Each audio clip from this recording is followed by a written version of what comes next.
So now this is time for me to give you a game. All I right. am going to give you a team that you love and a team that you hate, the Colts and Seahawks. Where are you going here? Um, I am going to go with the Seahawks in this one.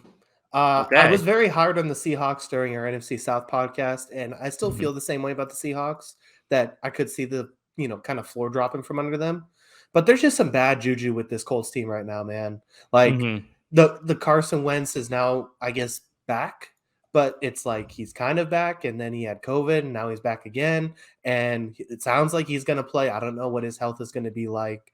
Uh, T.Y. Hilton's already hurt. I don't know if he's playing week one. So it's just like, I don't know. I think the Seahawks just win this one. There's just too much going on with the Colts right now.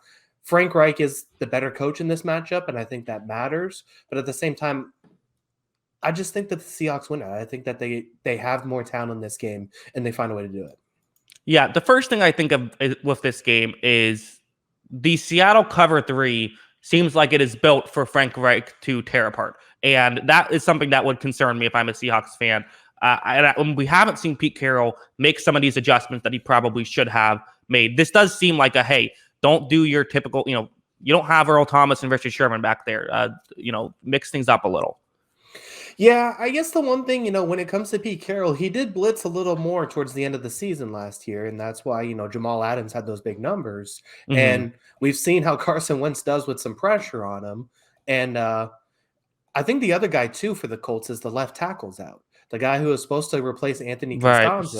Sam Tevy, or they got Eric Fisher, and then Sam Tevy was their backup, and he's now out for the season. So yeah, and once some issues again, there.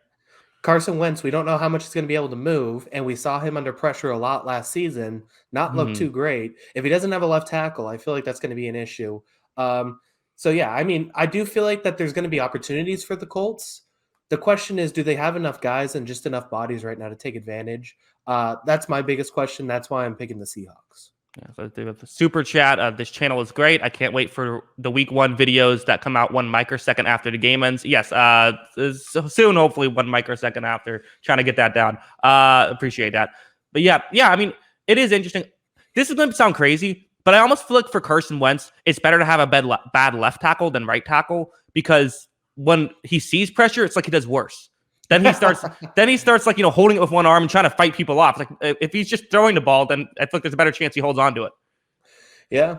That's very well possible. I don't know. I guess we'll have to investigate this one. But yeah, I mean, perhaps he's going to be okay, but I just don't see it happening without Ty. And Michael Pittman's his number 1 receiver this year, which Yeah. I like Pittman as a young guy, but at the same time, he's not a number 1. So yeah, no, I do have Seattle winning this as well. I was actually kind of hoping that, I know you're not a big Seattle fan. Maybe I could bait you into a Indianapolis pick. And I think really what comes down to as well is they have Russell Wilson.